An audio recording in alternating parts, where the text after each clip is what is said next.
Hollywood. It's time now for...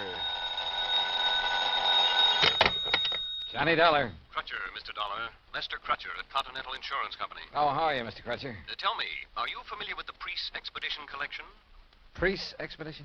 Some of the relics, artifacts of considerable archaeological import that were excavated from the ruins of the city of Ur in the valley of the Euphrates. What? Findings from the temple erected to the god Baal, which proved of such historical value to students of the ancient Babylonian civilization. You know. Yeah, I certainly don't know. But what about it? We carry some special insurance on that collection. And what's happened to it? Nothing yet. But I think you'd better come over and see me. Right away. Okay, Mr. Crutcher. Why not?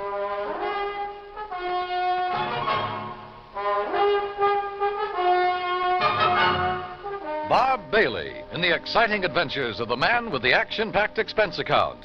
America's fabulous freelance insurance investigator. Yours truly, Johnny Dollar. And now, Act One of yours truly, Johnny Dollar.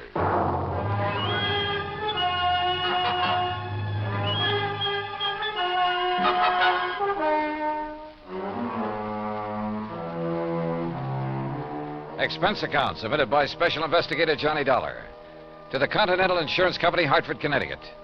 Following is an account of expenses incurred during my investigation of the loss of memory matter.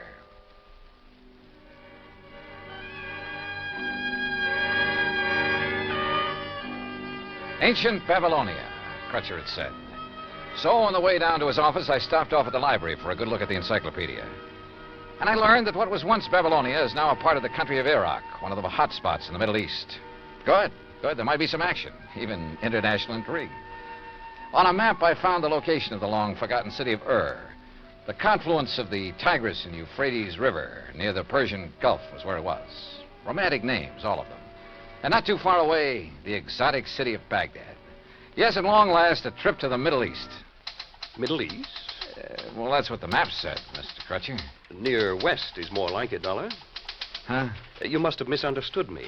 The relics from the temple of the god Baal I mentioned are presently in the little town of Lakeview. Lakeview? Yes, right here in Connecticut. I guess I did misunderstand. They're owned by a Mr. Alvin Peabody Cartwright, who, I might venture to say, is a crackpot of the first order, but who happens to have placed a great deal of insurance with us on his life, property, art collection, and so forth. I see. You mentioned a priest's expedition collection. Of rare scrolls and tablets, principally, taken from excavations along the bank of the Euphrates River. Some of them over 4,000 years old, all of them of great historical and archaeological value. Here, this is a relatively unimportant piece that Mr. Cartwright gave to me some years ago. Well, what is it? What does it look like? Well, like a tiny sort of sofa pillow. Only it's made out of dried mud or some... Hey, wait a minute. There are a lot of tiny marks on it. Hieroglyphics, Dollar. Those are a perfect example of the cuneiform writing that was used by the ancients. Oh, what's it say? Has anybody deciphered it? It's a receipt for 24 fat sheep, 12 oxen, and 12 goats that were taken to the temple for sacrifice to the great god Baal. Well, how about that?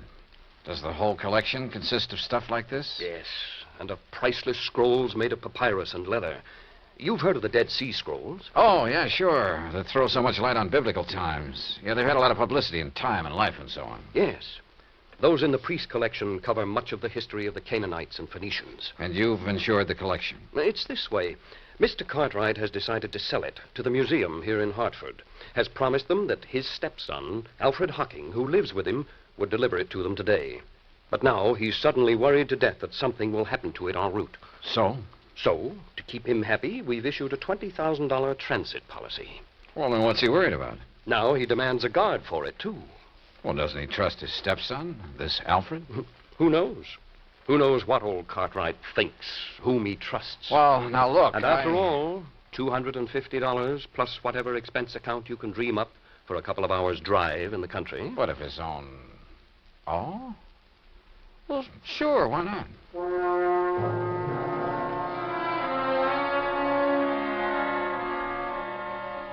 Expense account item 2, $50 deposit on a rental car in which I probably headed north and west on Highway 44. The 50-odd mile drive to Lakeview was easy and pleasant. Finding Cartwright's home was also easy. It sat prominently atop a hill on the outskirts of the little town with perhaps 2 acres of ground around it. All of it looking worth a lot of money, yet rather seedy and run down. Alvin Peabody Cartwright himself greeted me at the door. I take it you're Mr. Dollar. That's right. Mr. Cartwright? Let me see your credentials. Oh, well, yeah, sure. All right, here you are. Yes, all right, you can come in. This way, in my study. Right here. And there, Mr. Dollar, is the box containing the Babylonian relics. That one carton is all that's to be delivered to the museum in Hartford? That's all. Young man, the contents of that sealed carton are worth $21,000, and it's sealed, you understand, so that neither you nor that worthless stepson of mine can get your hands on any part of it. Alfred, this is Mr. Dollar. Alfred Hockey. Hi, Dollar. Oh, I'm sorry I didn't see you sitting back there. Yeah. Now let me finish this phone call that you interrupted. You still there, Mr. Waring? All right, now. Huh? Yes, he finally got here. Dollar's his name. That's right. Shall I sit down? Yeah, sure. Well, just you be sure he identifies himself. Yes, and that he's accompanied by my stupid stepson, whose name's Alfred Hocking. Now, if only one of them appears, or if the seals on the carton are broken, you're not to accept it. Make him bring it back to me in a... No. Call the police. Yes, that's what I said. Call the police. Otherwise, give the money to Mr. Dollar. Not to that half-wit stepson of mine. I don't trust him. Now, they'll leave here shortly, and I know it's late, but Waring, just make sure that you're there waiting for them with the money. Goodbye. Mr. Cartwright. Yes? Well, what? If you're so concerned about it, I can't help wondering why you haven't asked the police to guard this shipment for you. Because I don't trust them. I don't trust them any more than I trust this numbskull Alfred. Thanks. I don't trust anybody. Oh, does that include me? Of course it does. Why do you suppose I'm having both of you take it over there? I'll tell you why. To keep an eye on each other. Now, get yourselves out of here and on the way to Hartford. Just be sure you bring that cash right back here to me tonight. You mean check, don't you? I mean cash. I don't believe in checks. I don't believe in banks. I don't trust them. I've kept all I have in my big safe here in the house for the past 47 years, and I intend to continue keeping it there, where I can watch over it myself. Now, go on, you and this dumb Alfred. Get out of here. Dumb, Alfred? I'm not so sure. On the other hand, as we drove back toward Hartford with Alfred at the wheel, he said he knew a backcountry shortcut. I decided he just wasn't as clever as he'd like to be. Hey, take it easy, Al. I'll give it to you straight, Dollar. I'd hoped the old buzzard would let me make this delivery alone. Because believe me, if he had, he'd never see 1 red cent of that 21 grand we're going to pick up. I take it you and your stepfather don't get along too well. That's putting it mild. But I'm telling you, boy, that once I figure a way to relieve him of his dough, he'll never see me again. $21,000. Boy, that would get me so far away from here, I tell you. You, been living with him long? All my life. The crazy old Scrooge has never let me have any money of my own. And me, I got a right to blow myself, have a little fun, as much as anybody. Well, maybe he thinks you ought to work for it. Hey, now, you better slow down, Al. Work, did you say? When he's got more than he'll ever be able to use stashed away in that old safe in the cellar? Why should I have to work? Hey, I said take it easy, Al. Why don't those trucks stay off those back country roads? Oh, now, Al. Why should I work when all I need to do is to get my hands on some of that pile he's got in the safe and I can live like a king? He'll never spend it. And he'll never leave it to me when he kicks off.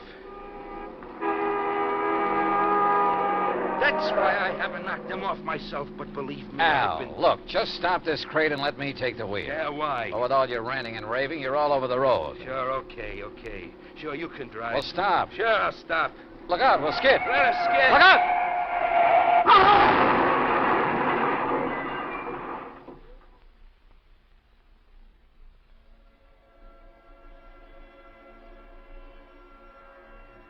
There was a long period of deep, dull blackness, without sound, without feeling. And then, slowly, hazily, the light came back, but it wasn't clear. Everything seemed very confusing, very vague. I was conscious of a terrible throbbing in my head, and then it slowly passed, leaving only a dull ache The strange and helpless feeling of not knowing who or what or where I was. Until the shadow of a man rose from the ground beside me. Slowly took definite form as it wavered for a moment, then stood over me.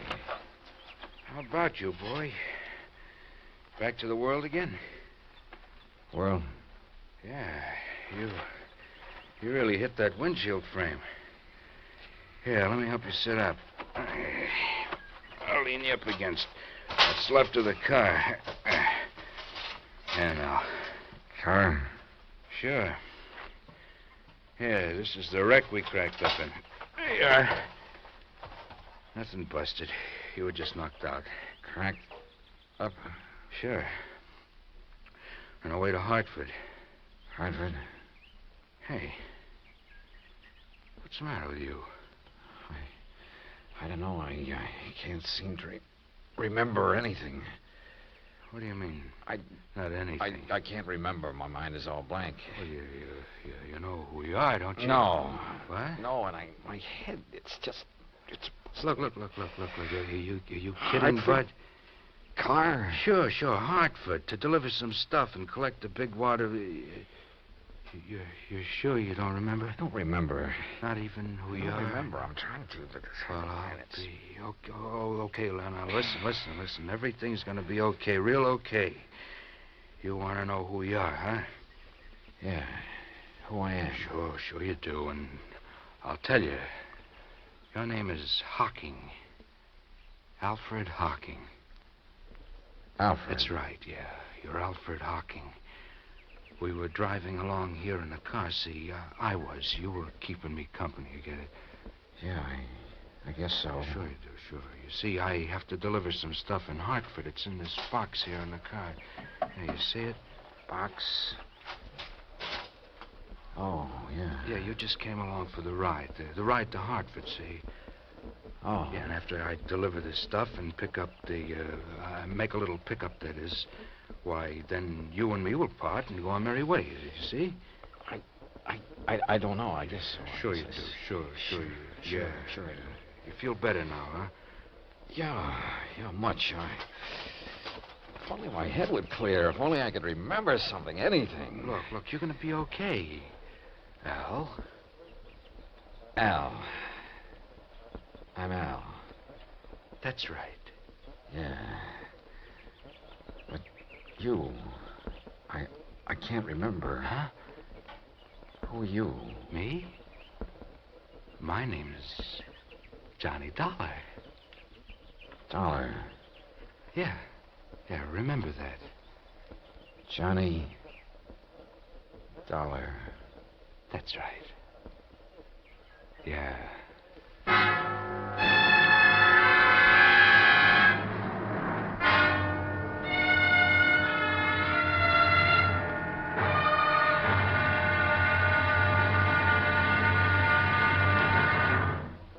Act two of yours truly, Johnny Dollar, in a moment.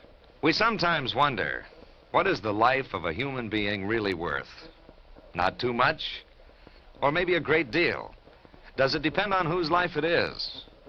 Whatever the answer, one thing is certain. Fred Hargesheimer, since World War II, has felt that his life is worth quite a lot of gratitude. During the war in the Pacific, about June of 1943, Lieutenant Hargesheimer had his P-38 fighter plane shot out of the sky. Badly wounded, he bailed out over a tiny island, New Britain. It looked pretty small from where he hit the silk, but he found it much bigger when he hit the ground. It was bigger, and in complete control of the enemy. But Hargesheimer was lucky. After a month of lonely hiding, he was found by a group of friendly natives from the village of Nantambu. They cared for him and successfully hid him from enemy patrols for the next 4 months at the risk of their own lives. Then Hargesheimer was able to make it back to civilization. For the next 17 years, Fred Hargesheimer thought about those wonderful people of Nantambu. 12,000 miles away in the United States of America, Hargesheimer put a great plan into effect. He made speeches, took up collections, sold jewelry belonging to his family, and worked out a way to bring a bit of civilization and happiness to the little village of Nantambu. Needless to say, the villagers gave him a spectacular welcome upon his return. Fred Hargesheimer showed his gratitude to the people who had saved his life. But life is worth little without freedom, the right of all men, everywhere. Now, Act Two of yours truly, Johnny Dollar, and the Loss of Memory Matter.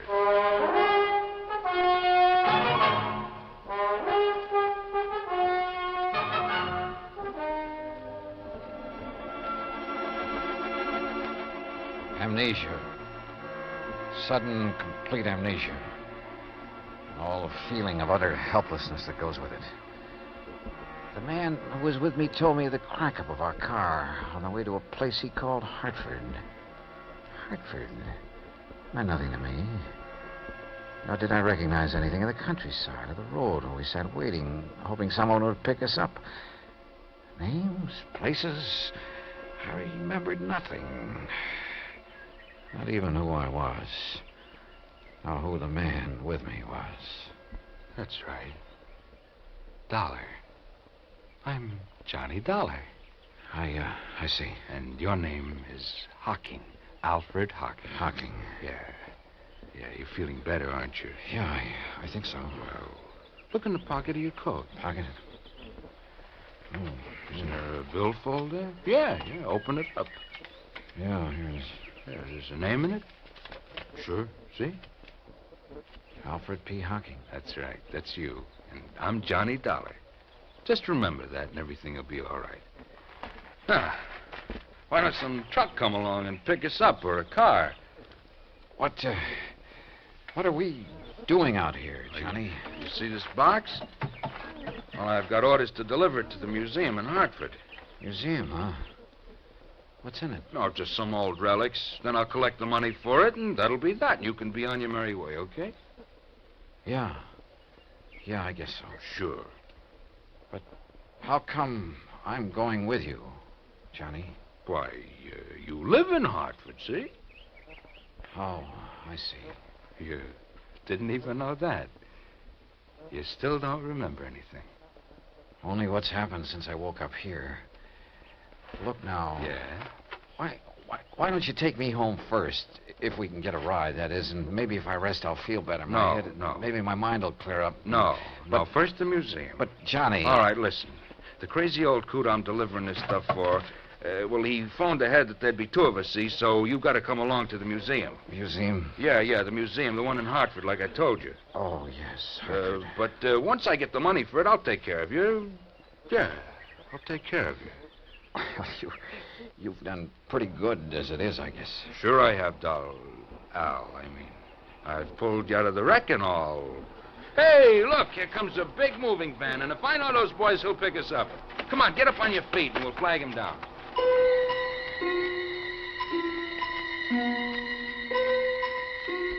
The helpful driver of the big cross-country truck picked us up and was all for getting me to a hospital before anything else.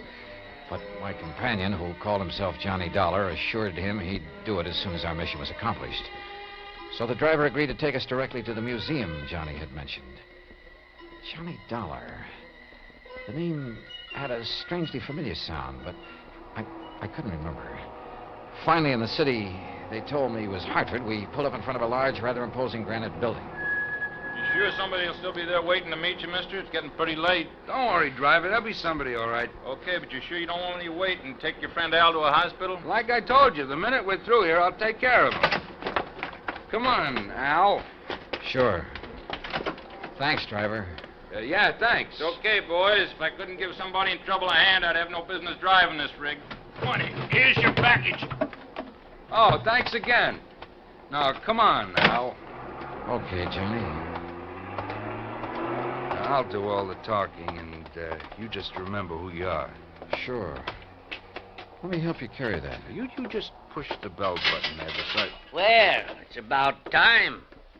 Which of you is Mr. Dollar? That's me. Hi, Mr. Waring. Here's my credentials. Yes. Then you... Al Hocking. Oh, yes. Just as Mr. Cartwright said on the phone. But what happened to you? I had a little car accident on the way. Oh, yes. Are you feeling all right, Mr. Hocking? Well, my... Oh, sure. I'm going to take care of him as soon as we leave here. So, if you don't mind, you've got something for me, haven't you? Of course. Seals are still intact. Sure are, in spite of the accident. Oh, very well. If you'll step inside, I'll give you the money. Good. Come on. Al. I must confess my bewildered mind was somewhat puzzled at what happened next. Mr. Waring opened a small wall safe and handed my companion a package. From it, he extracted and counted almost greedily $21,000. He signed a receipt, accepted a receipt for the packet of bills. Then we left the museum and hailed a taxi. Hey, buddy, you know a drive-your-own-car place that's still open? Sure do. Then take us there, and there's an extra fin for you if you step on it. Right you are. Johnny, can't the cabbie take me home first? I said I'd take care of you, didn't I? All right, now, don't ask any questions. We haven't got time. Maybe I had lost all memory. Maybe my mind was befuddled, confused. The pain in my head nearly driving me out of whatever sanity I'd retained. Nonetheless, I had a strange feeling that things weren't what they should be. Still, my friend, this Johnny Dollar who'd saved me from the wrecked car... If only I could remember things from before we cracked up. There was something strange, too, in the way he slowly, painstakingly signed the application for the drive-your-own-car, looking carefully all the while at the license he pulled out of his pocket. Then a few minutes later, we were on the road again, and we were heading, according to the highway signs, out of town and toward a place called Danbury on Route 6. These rental cars could stand a little souping up. Look, Johnny, I thought you were going to take me home. I am. But you said I live in Hartford. Listen, if I know that stepfather of yours, the sooner we get out of the state... What? What were you going to say? Nothing. Now, listen. I got to get you to a hospital, see, and the best one I know is over the line in New York. You want to get your memory back, don't you? Yeah, sure, but now look, Al. Huh? What'd you say? It's funny. I called you Al. What's funny about it?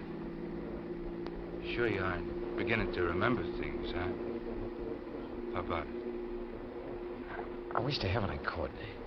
But now, look, Johnny, there's something funny about all this. I may be a bit muddled after that crack-up we were in, but it seems... You are muddled. That's the reason you're getting crazy ideas, but don't. See? Just quit thinking and relax, so you might do something you'd be sorry for. Yeah. Real sorry. This determination of his to get across the state line. Things were wrong, and I knew it. But I didn't know why. A man's judgment is based on his experience, or his reasoning power is based on things he's done or that have happened to him, or at the very least on things he's known about in the past. And all of my knowledge of the past was gone from me. Anything I might do or say at this point would probably be wrong. So how could I argue with this Johnny Dollar? What's more, he had a gun. I felt it in his pocket when he bumped against me. Perhaps if I had a gun, I could stop him. Demand an explanation. I felt that I should. Why? I didn't know why, but somehow. Johnny? Yeah? Why are you so anxious to get into another state? I told you to get you to a hospital. Now shut up. Oh, listen to me. Don't ask questions. Just leave everything to me. Well, why is driving all this distance, 50 or 60 miles now, better than if you'd taken me to a hospital or doctor back in Hartford? I told you to stop asking questions. Yeah. Johnny, why do you carry a gun? Why shouldn't I? Don't worry about it. Are you supposed to? Sure. I got a permit, so forget it. Let me see it. Hey, what is this? Later. Now. Later, I said. Then I don't believe you.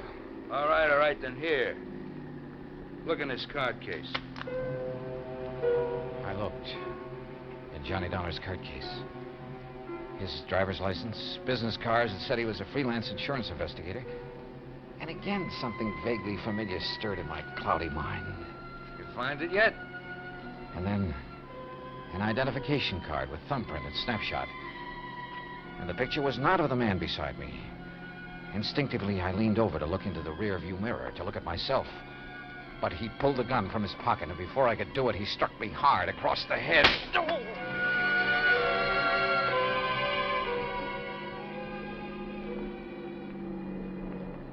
All right now, Al. We're gonna stop. You hear me, Al? Yeah. Yeah. You hit me with that gun. That's right. That was a mistake. Because of that second blow on the head.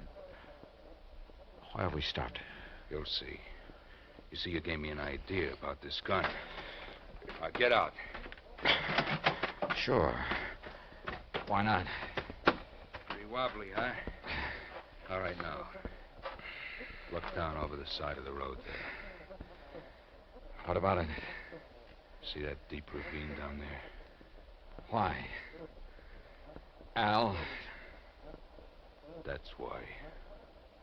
Because you called me Al. And this time you meant it. Yeah.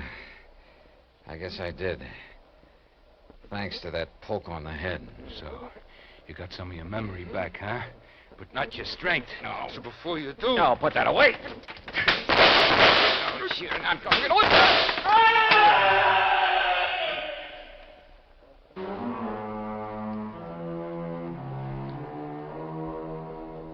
Expense account total so far, $95 even, including doctor bills. Repair bill on rental car is still to come, and strangely enough, old Cartwright is perfectly willing to pay it and any other expenses that may be involved. He's a changed man with his chiseling stepson out from underfoot. Also, I'll be required to appear in court against Alfred Hocking, and there'll be expenses involved there, too. The extra $500 Cartwright insisted I take doesn't go in this account since it came out of his own pocket. Not bad for just a couple of wallops on the head, huh? Yours truly, Johnny Dollar.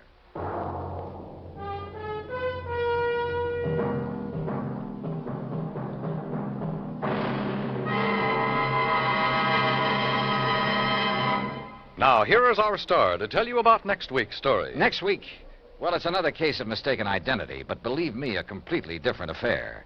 Join us, won't you? Yours truly, Johnny Dollar. Yours truly, Johnny Dollar, starring Bob Bailey, originates in Hollywood. It is produced and directed by Jack Johnstone, who also wrote tonight's story. Heard in our cast were Les Tremaine, Parley Bear, Joseph Kearns, Barney Phillips, Tom Henley, and Shepard Menken. Musical supervision is by Amerigo Marino. Be sure to join us next week, same time and station, for another exciting story of yours truly, Johnny Dollar.